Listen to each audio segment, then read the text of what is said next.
Tim Hotrum mencoba menghubungi Ibu Cincin kembali untuk wawancara seputar kabar terbaru dari kasusnya. Ya, aku terima kasih kepada Hotrum, juga kepada Metro. Artinya mungkin dengan terbukanya kasus saya ini, mungkin banyak orang yang mengalami hal yang seperti saya. Cuman mereka nggak berani untuk bicara, mungkin nggak tahu harus bagaimana, kira-kira seperti itu kan. Untuk perceraian saya, sudah putus di Mahkamah Agung, pada kalau waktu di Hotrum dulu kan masih sampai proses Mahkamah Agung kan. Di Mahkamah Agung sudah diputus cerai, Pak Gun melakukan upaya PK, menyatakan bahwa masih mencintai saya.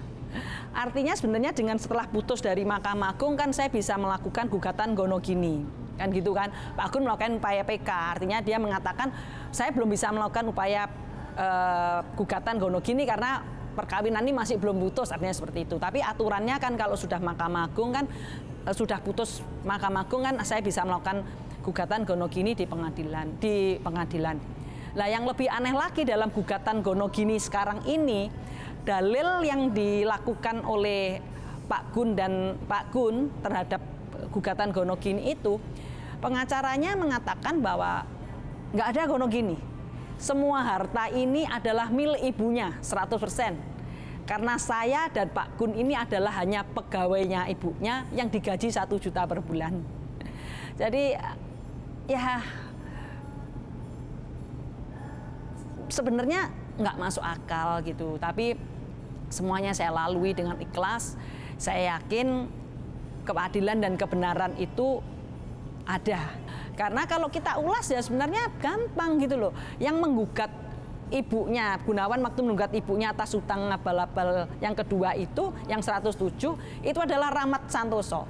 Padahal Rahmat Santoso itu juga pengacaranya ibunya juga. Artinya masa sih pengacaranya ibunya menggugat ibunya sendiri gitu loh. Artinya kan nggak masuk akal. Dan gini, waktu pertama kali cerai memang saya nggak mengajukan gonogini karena saya pikir saya lebih baik cerai dulu. Setelah putusan cerai ini inkrah sampai Mahkamah Agung kan memang saya berhak untuk mengajukan gugatan gonogini. Itu saya sudah ajukan ke PN Surabaya. Dan saya juga nggak minta lebih. Nanti milik saya akan saya berikan kepada anak saya. Kalau milik Pak Gun ya terserah. Kan seperti itu, kalau kita bercerai kan itu terserah dia gitu loh. Jadi nggak ada dalam pikiran saya itu ingin membalas sesuatu, bukan. Artinya kenapa saya akhirnya mengajukan gugatan gonogini?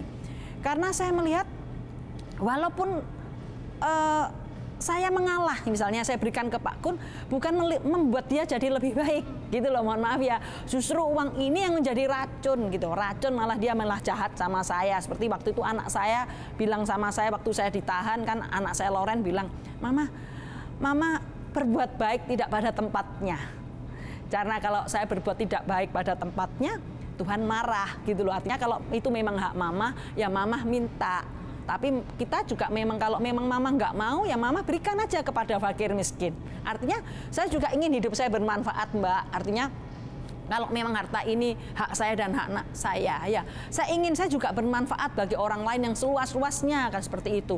Dan Pengadilan Negeri Surabaya juga sudah memutuskan untuk sita marital dan sita bersama, bahwa harta ini udah disita supaya tidak dialihkan oleh Gunawan, karena kan memang selama ini semua harta dikuasai oleh Gunawan gitu loh, termasuk mobil, termasuk aset, semuanya dia kan. Aku keluar aja kan gitu ya. Tapi ya saya percaya kok, saya percaya dengan Republik inilah. Sekali lagi saya mengucapkan terima kasih pada Polda Jatim, juga Bapak Kapolri, bahwa Pak Gun dan ibunya udah ditetapkan sebagai tersangka. Hukum tuh harus bisa ditegakkan gitu loh. Jangan selalu pada saat mereka kecepit selalu mengatakan ini kan hanya masalah keluarga, seperti itu kan. Kalau memang hanya masalah keluarga, kenapa saya harus dipenjara kan gitu kan? Kenapa saya harus didemo di jalan-jalan gitu loh? Kenapa saya harus diperlakukan, dilaporkan ke semua ke banyak polisi? Saya berpikir harta saya sekarang kan yang paling berharga kan anak saya. Saya ingin anak saya ini mempunyai satu pemikiran, jangan sampai anak saya berpikir lebih baik menjadi orang jahat daripada menjadi orang baik, kan seperti itu. Tetapi saya juga mengajari anak saya tentang artinya cinta kasih dan pengampunan. Artinya bagaimana pada saat nanti memang Gunawan dan ibunya harus bertanggung jawab terhadap perbuatannya itu. Kalau mereka memang bertobat dan memang mau baik-baik, saya dan anak saya yang akan memberikan penangguhan penahanan. Kan seperti itu. Arti keluarga sesungguhnya kan seperti itu. Jangan membuat sesuatu yang menyulitkan hidup saya dan anak saya gitu. Anak saya itu juga anaknya Gunawan gitu loh, artinya seperti itu. Artinya biarlah kalau kita bercerai dengan baik. Apa yang menjadi hak Gunawan ya hak Gunawan, apa yang menjadi hak saya dan hak anak-anak saya ya ke anak-anak dan ke saya gitu loh. Artinya kan walaupun ini belum selesai, tapi saya nggak akan menyerah untuk mencari keadilan ini, karena jangan sampai nantinya akan ada banyak cincin-cincin yang lain mungkin yang mereka nggak berani mengungkapkan, kira-kira seperti itu.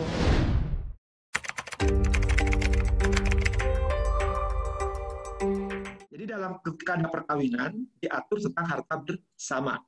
Satu, kedua, kewajiban suami istri. Nah, ketika terjadi perkawinan ya bisa harta, bisa persatuan harta. Kalau nggak ada perjanjian, nyatu hartanya. Ya, jadinya misalkan lakinya cuma modal kolor doang, istrinya kaya, atau setelah pernikahan kaya, ya benang apa gitu. Nah itu dia harta bersama, itu harus berbagi dua, istri sama suaminya. Ya. Tapi juga ada kewajiban suami istri. Suami ini adalah kepala rumah tangga. Dia wajib menafkahi anaknya, ada kewajiban untuk menafkahi anaknya dan istrinya. Ya, oke, kalau suami sama istri mungkin berbagi harta, ya, karena jadi mantan setelah perceraian. Ya. Tapi kalau ke anak sampai dewasa, dia kewajiban nyekolahin sampai ngawinkan. Ya, itu nilainya tergantung ya, misalkan kebutuhannya. Ya nggak mungkin semua sama kan nilai uangnya. Cuma sekali lagi kewajiban dari seorang ayah menafkahi anaknya. Setelah ini akan ada aduan kasus-kasus yang masih berkaitan dengan perceraian. Bagaimana kasusnya?